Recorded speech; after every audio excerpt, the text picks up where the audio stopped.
Imagine, if you will, the microcosm of a childhood playground, a Darwinian arena where the laws of selection are as ruthless as any political regime. There I was, the perennial outcast, the peanut, not for my size, but for my uncanny ability to trigger allergic reactions in the social order. You see, every society has its peanuts, those who, by virtue of difference, are left on the sidelines, watching the chosen few play their rigged games. The term peanut became a badge and a warning label. Handle with public may cause discomfort to the status quo. Fast forward to adulthood and the allergy has metastasized. It's no longer about playground politics, it's about the politics of exclusion on a national scale. Iran, in this analogy, is a society with a chronic peanut allergy, hypersensitive to dissent, intolerant of deviation, and quick to quarantine anyone who doesn't fit the prescribed mold. The immune system of the state is always on high alert, ready to expel the foreign body of independent thought. Elections? More like elaborate games of musical chairs, where the music is state propaganda and the chairs are reserved for the pre-approved. If you're not on the guest list, you're not just left standing, you're escorted out of the room. Disenfranchisement isn't a bug, it's a feature. Living under the Iranian regime is like receiving a daily memo. Obey, conform, and above all, do not question. The exclamation points multiply with every whiff of dissent, as if punctuation could smother subversion. Surveillance is omnipresent, paranoia institutionalized, and the only thing more abundant than propaganda is the sense of being watched. In this climate, marginalization becomes a paradoxical honor. To be excluded is to be recognized as a threat, however minor. But wear your badge of resistance too openly, and the IRGC will remind you that in Iran, even sarcasm is a weapon of mass destruction, punishable by law or worse, by disappearance. Totalitarianism here isn't just a system, it's a family heirloom, passed down through generations like a prized samovar. Carry on, they say, and so the rituals of repression are performed with the solemnity of tradition. The faces change, the moustaches grow greyer, but the script remains the same. The story of Iranian politics is so ancient, it predates colour television. If it were a film, it would be screened in black and white, with the audience dozing off during the umpteenth rerun. The plot twists are predictable, the villains typecast, and the heroes, well, they're usually edited out. You'd expect, after decades of the same regime, that the narrative would evolve, that the stakes would rise. But no, the only thing that changes is the level of collective ennui.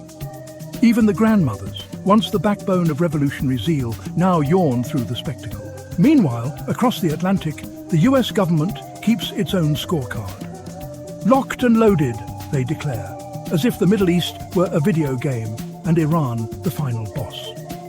The Pentagon's press conferences are as choreographed as any Iranian parade, each side performing for its own audience. Back in Tehran, the ruling elite are forced to smell the roses, a euphemism for pretending to enjoy the fruits of their own propaganda. Their smiles are as genuine as a state-run poll, their optimism as artificial as the slogans plastered on every wall. But let's not kid ourselves. You don't need a doctorate in international relations to decode this farce. The dynamics are as transparent as a rigged election. Power is hoarded, dissent is criminalized, and the illusion of choice is maintained with the precision of a stage magician. For half a century, resistance has been the official brand, mandatory, performative, and, above all, exhausting. Yet, the moment American jets appear on the horizon, the revolutionary fervour evaporates like morning dew. The slogans fade, the posters peel, and the crowd looks skyward, wondering if history is about to repeat itself. Again. Suddenly, the air is thick with questions. What could possibly go wrong? In a land where the only certainty is uncertainty, the possibilities are as endless as the regime's capacity for self-preservation. Here's the punchline, delivered with the subtlety of a missile strike. Toppling this regime isn't as simple as targeting a few nuclear sites. The real infrastructure is psychological, cultural, and deeply entrenched, a labyrinth of fear, loyalty, and resignation. Any attempt at change is a Sisyphean game of whack-a-mole. For every official you unseat, 3 more emerge, each more zealous, more paranoid, and inevitably more mustachioed than the last. The regime's resilience is almost comical. It's as if they've mastered the dark art of political mitosis, splitting, multiplying, and evolving with every external threat. Oppression here is not just policy.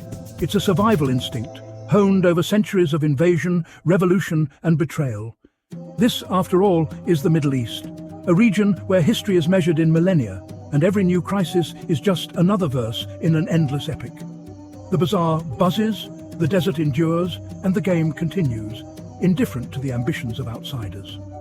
So you think you can outmaneuver a regime that rewrites the rules as it plays? Good luck. The board is rigged, the pieces are glued down, and the only certainty is that the peanuts will always be allergic to change. My advice? Keep a safe distance. Watch the fireworks from afar, and remember, in this circus, the peanut allergy is universal, and the spectacle is as dangerous as it is dazzling.